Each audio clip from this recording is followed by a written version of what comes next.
Vous prenez une petite truffe après, par exemple. Mais pour ça, il faut des chiens truffiers, mon camarade vétérinaire. Oui, parce Et tu veux que m'en parler ce matin. chercher les truffes, c'est pas évident du tout. Autant les cèpes, les girolles, l'humain les voit assez facilement, autant quand il s'agit de truffes, eh bien c'est difficile, elles sont sous terre, de les chercher tout seul. Or ici, en Charente, on est dans un département qui est véritablement propice à la récolte de truffes. Il y a un climat océanique, il y a un sol calcaire et on en trouve beaucoup.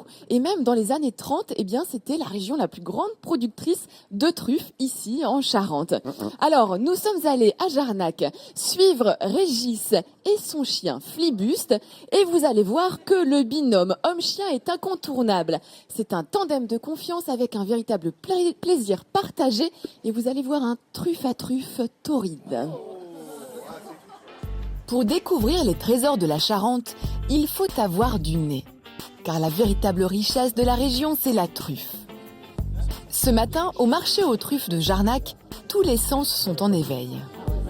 C'est vraiment excitant, c'est une odeur formidable. Et on retrouve, c'est une odeur qu'on ne retrouve nulle part ailleurs, donc elle est très difficile à définir. Mais avant de finir dans les assiettes, il faut commencer avec le précieux champignon par une partie de cache-cache dans des truffières. À l'ombre des hêtres, le précieux champignon pousse et pour le dénicher, ce n'est pas si facile. Mais rassurez-vous, il existe une solution. Voici Flibuste, un lagotto romagnolo mâle de 3 ans, expert en la matière. Allez, viens. Allez, on y va. On est parti. Et si le lagotto est un des meilleurs chiens truffiers, c'est que pour lui, chercher ce précieux champignon est quasiment inné. Son grand plaisir, c'est de trouver la truffe, puisque c'est à l'origine un chien d'eau italien qui, progressivement, avec l'assèchement des marais, a perdu son terrain de chasse coutumier et s'est donc reconverti dans le cavage de la truffe. Le lagotto est donc doté d'un nez exceptionnel, mais aussi d'un caractère bien trempé. Naturellement, il veut chercher la truffe, il a envie, il est gourmand. Et parfois, c'est un peu difficile parce que nous avons affaire à un chien têtu. Vous l'aurez compris, pour Régis, son lagotto, c'est plus qu'un outil de travail, c'est un véritable équipier. À eux deux, ils forment un duo de choc auquel aucune truffe ne résiste. Et ce matin, les deux aventuriers sont rejoints par Christian et sa chienne Belle pour une chasse au diamant noir exceptionnelle. Allez, on y va. Au travail des chiens. On va chercher. On va travailler. En avant. Allez, viens. Munis de leur petit panier, Belle et Flibuste sont prêts à en découdre et n'attendent pas les instructions de leur maître pour commencer à se lancer dans leurs recherches. Car vous allez voir qu'une fois lâchés, le plus compliqué, c'est de les suivre. On va commencer, hein. Là. Oui.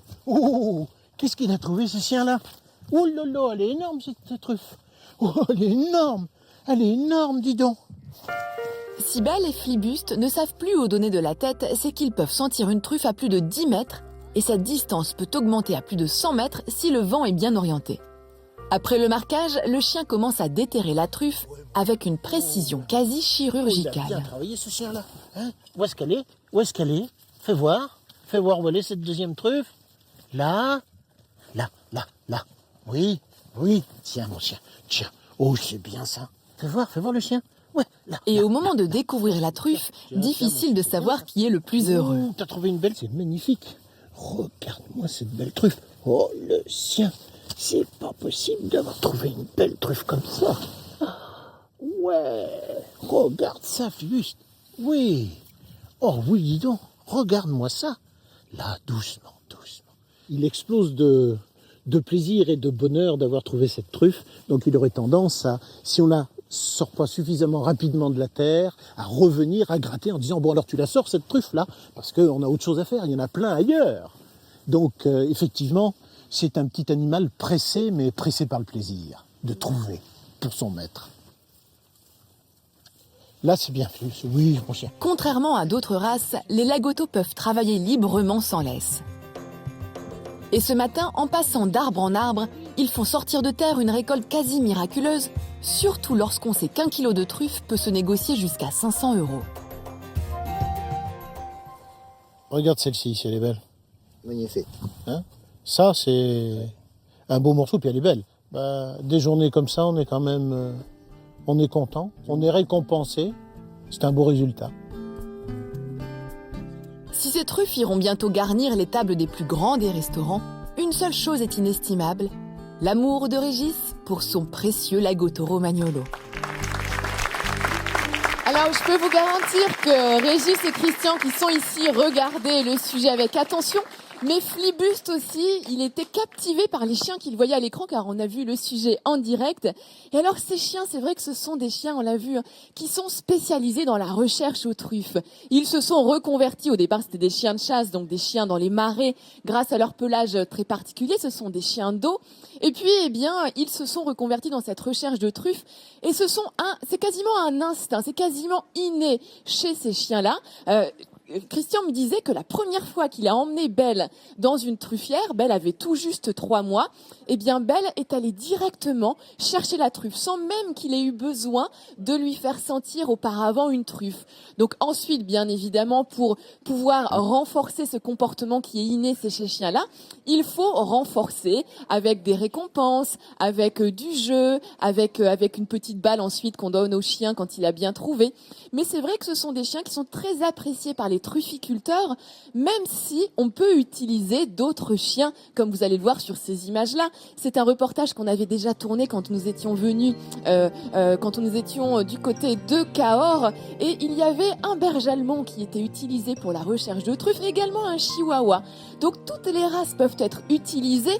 Alors là, bien évidemment, c'est un apprentissage qu'il faut faire, et avec, comme je vous le disais, un renforcement, des récompenses. En revanche, quand on recherche la truffe, on évite les chiens, vous savez, qui ont la face un peu écrasée, on appelle ça les chiens brachycéphales, car ils ont un odorat qui est un petit peu moins développé. Et puis on évite aussi les chiens de chasse, car quand ce sont des chiens de chasse, généralement, je peux vous garantir qu'ils vont préférer l'odeur du chevreuil à l'odeur de la truffe. Et alors là, pour aller leur faire ensuite chercher les champignons, c'est un petit peu plus compliqué.